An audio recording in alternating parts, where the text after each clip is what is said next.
Hello, नमस्ते बच्चों।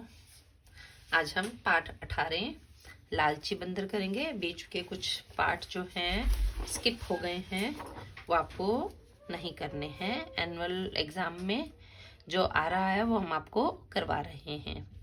अब पाठ 18 लालची बंदर।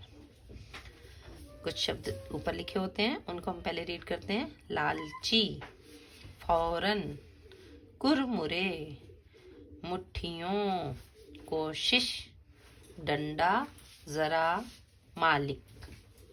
अब ये कविता के रूप में है ये लालची बंदर की। एक समय की बात बताऊं, कई दिनों का भूखा बंदर खाने को कुछ पा जाने को घूम रहा था इधर उधर। दिया दिखाई उसको सोने, घर में रखा एक घड़ा, और घड़ा भी भुने हुए कुरमुरे चनों से भरा पड़ा। दोनों हाथ साथ बंदर ने फौरन दिए घड़े में डाल। चने भरी मुट्ठियों को वह लेकिन पाया नहीं निकाल।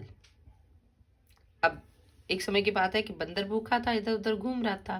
वो एक घर में गया, वहां पर उसे घड़ा दिखाई दिया। उसने घड़े में देखा कि चने हैं। उसने दोनों हाथ उसमें डाल लिए, और जब वो मुट्ठियों को बंद करके निकालने लगा तो वो नहीं निकाल पाया। क्यों? घड़ा बहुत छोटे मुंह का था, हाथ निकाल न पाता था, और लालची बंदर मल से चने न छोड़े जाते थे। यानी कि चने छोड़ता तो वो कैसे निकालता?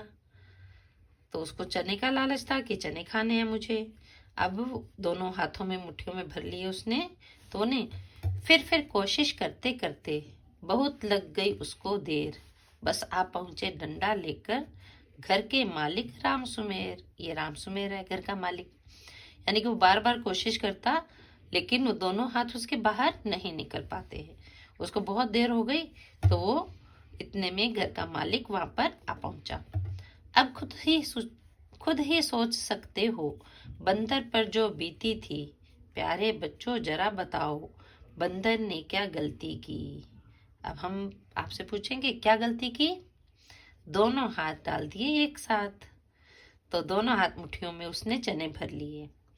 अगर वह एक हाथ डालता और एक मुट्ठी से चने निकालता तो उसके हाथ बाहर आ रहते, एक हाथ आसानी से निकल जाता, तो दूसरी बार में दूसरा हाथ डालकर निकाल सकता था।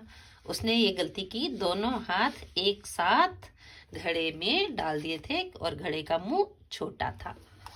हाथ तो चले गए, लेकिन जब उसने मुट्ठियों में चने भरे तो चने भरी हुई मुट्ठी बाहर नहीं आ पाई।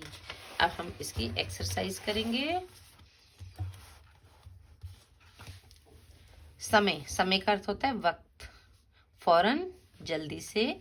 सोना घर था ना, यानी कि खाली था, घर में कोई नहीं था। कोशिश, प्रयत्न या प्रयास। मौखिक, घड़ा कौन बनाता है? पता है आपको?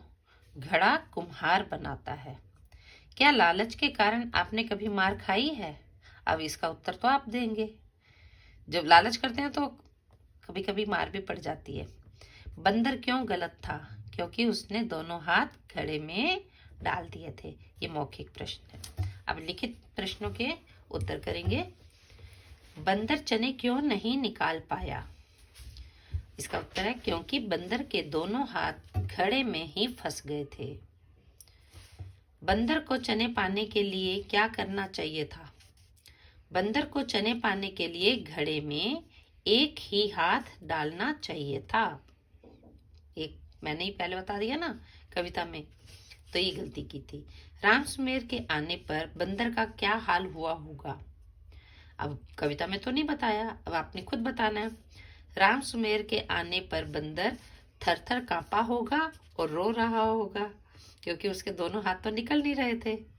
तो इसलिए इस कविता से हमें क्या सीख मिलती है? इस कविता से हमें सीख मिलती है कि हमें लालच नहीं करना चाहिए। अब इस अभ्यास का दूसरा प्रश्न करेंगे।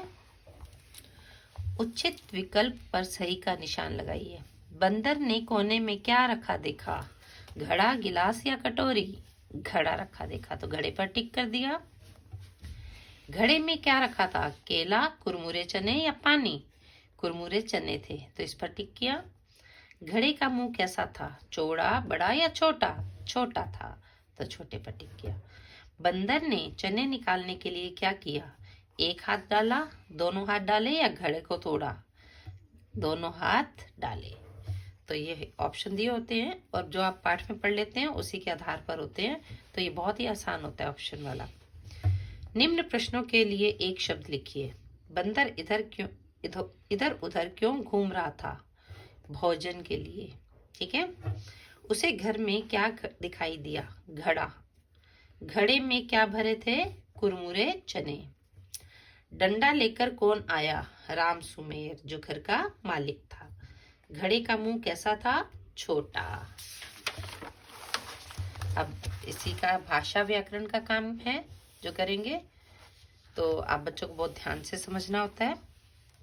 सही शब्द पर गोला लगाइए, ऐसे सर्कल लगाना है। भूखा, भूखा, जो लिखा है मैं वो पढ़ रही हूँ। भूखा, भूगा। अब बताओ सही शब्द क्या है? भूखा। सही शब्द पर गोला लगाना है।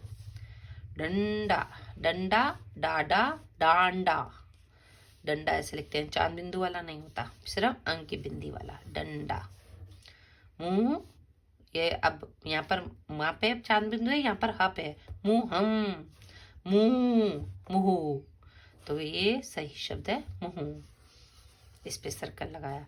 ललची, ललाची, लालची, लालची। तो सही शब्द है लालची।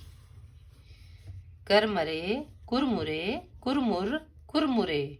तो सही शब्द क्या है? कुरमुरे। ये 2 बार दे दिया है कुरमुरे, तो एक पे हम ठीक कर लेंगे कुरमुरे। यहाँ दोबारा भी कुरमुरे लिखा है, या कुछ और लिखना चाहिए था।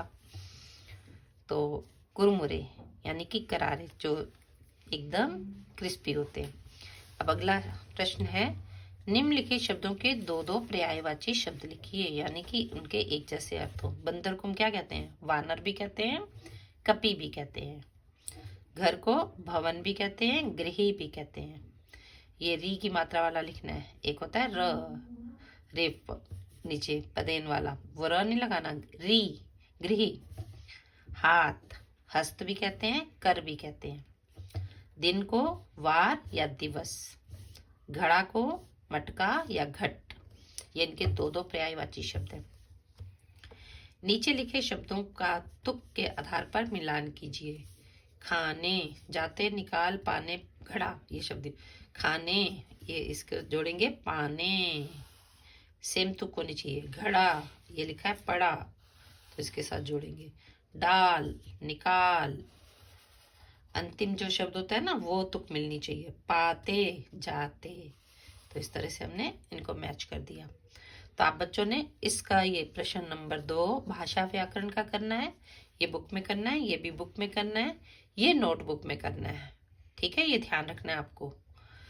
और प्रश्न उत्तर तो पहले ही कर चुके हैं आप, और आज हम कविता नहीं करनी है, प्रश्न उत्तर करने हैं लिखित, और ये एक शब्द वाले। इसका भी आप ऑप्शन वाले हैं, नहीं करेंगे। ठीक है, तो आप बच्चों को ध्यान रखना है, जो जो काम बताया जाता है वो आप अपनी नोटबुक में सुंदर सुंदर करें। Okay, bye.